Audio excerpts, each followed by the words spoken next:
নমস্কার, কেমন আছেন আপনারা সকলে? আশা করি আপনারা সকলে ভালো আছেন, সুস্থ আছেন। বর্ষার নতুন একটি ব্লগে সবাইকে স্বাগত জানাই।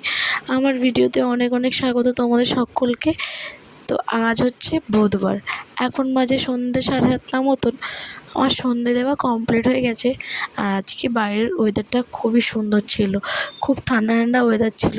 দেখতে পাচ্ছে আকাশের অবস্থা, আর আকাশটাও দেখতে খুব সুন্দর লাগছিল, পুরো নীল আকাশ একদম। আমাদের এখানে সন্ধ্যে 7:30টার সময় এরকমই সুন্দর একটা আকাশ থাকে। তো আজ হচ্ছে যেহেতু বৃষ্টি পড়ছিলো হালকা হালকা, ঝিরিঝিরি বৃষ্টি পড়ছিলো, তো ওর জন্য আমাদের এখানটার পরিবেশটা খুবই সুন্দর লাগছিলো। তারপরে আমি একটু রান্নার ঘরের দিকে যাচ্ছি। কাল হচ্ছে একটু ছোলা ভিজিয়েছিলাম, সেই ছোলাগুলোকে একটু টমেটো দিয়ে একটু পেঁয়াজ দিয়ে সিটি মেরে রেখেছি। তো দেখুন বন্ধুরা, আমি এখন প্রেসার কুকারটা খুলে দেখে নিই, চলুন, যে ছোলাটা সেদ্ধ হয়েছে কি না। আমি প্রায় 5-6টা সিটি মেরেছিলাম। চলুন প্রেসার কুকারটা খুলে দেখা যাক যে ছোলাগুলো সেদ্ধ হলো কি না।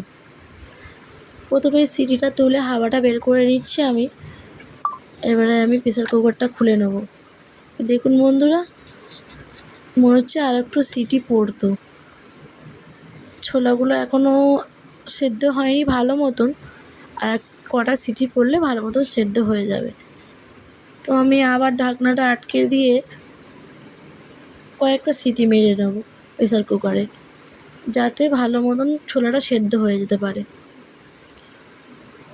তো এই যে আমি এখন প্রেসার কুকারে ঢাকনাটা লাগিয়ে নিয়েছি। এবারে সিটিটা মেরে নেবো কয়েকটা। ততক্ষণে আপনাদের সাথে একটু গল্প করি। আপনারা কে কোথা থেকে আমার ভিডিওটা দেখছে, আমার ভিডিও দেখতে আপনাদের কেমন লাগে কমেন্ট করে অবশ্যই জানাবেন কিন্তু। দেখুন বন্ধুরা, এখন কটা বাজে, এখন 7:30 বাজে। তো তার মধ্যে আমার সিটি মারা হয়ে গেছে। আর আমার এই যে ছোলাটাকে একটুখানি ড্রাই রোস্ট মতন করে নিয়েছি, একটু পেঁয়াজ একটু লঙ্কা ভালো করে দিয়ে, আর একটু লঙ্কার গুঁড়ো একটু হলুদের গুঁড়ো দিয়ে ভালো মতন ভেজে নিয়েছি। তার সাথে একটু লেবুও ছিল, লেবুটা দিয়ে ভালো, টেস্টটা কিন্তু দারুণ এসেছিলো খেতে। আমার কিন্তু টেস্টটা ভালোই লেগেছে, তোমরাও এরকম করে খেতে পারো সন্ধ্যের নাস্তায়। তো আমি সন্ধ্যের নাস্তাটা এটাই ছাড়লাম আজকে। আমার কিন্তু খুবই ভালো লেগেছে, বেশ ঝাল ঝাল টক টক। এরকম যদি নাস্তা সন্ধ্যেবেলায় পাওয়া যায় আর কি চাই বলুন। আমরা যেহেতু বাঙালি, আমাদের এরকম ধরনের খাবারই বেশি পছন্দ। তো তার জন্য সবাইকে বলবো যে এরকম রান্না করে আপনারা বাড়িতে টেস্ট করে দেখবেন, আমাকে কমেন্টে বলবেন কেমন লাগে। এই দেখুন বন্ধুরা, ঝিরিঝিরি বৃষ্টি পড়ছে এখন বাইরে।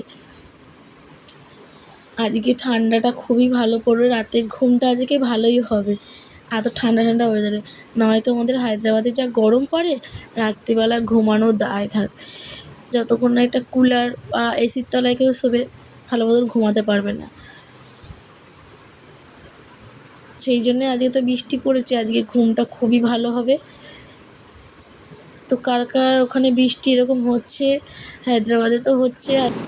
তারপর আমি রাতে রান্নার জন্য জোগাড় করতে শুরু করে দিয়েছি। এখন বাজে 9:30-10টা মতন। তো আমি এখন আজকে রুটি আর হচ্ছে পটল আলুর তরকারি করব। অন্যরকম করে পটল আলুর তরকারিটা করেছি। আজকে রাতের ডিনারে আমাদের রুটি আর পটল আলুর তরকারি।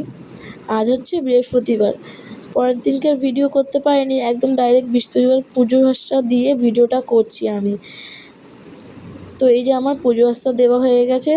আজ আমার সকাল সকাল কাজ বাজ সব কমপ্লিট হয়ে গেছিলো, রান্নাও কমপ্লিট হয়ে গেছিলো। তারপরে আমি পুজো আচ্চা সব কমপ্লিট করে দুপুরের খাবার নিয়ে বসেছিলাম।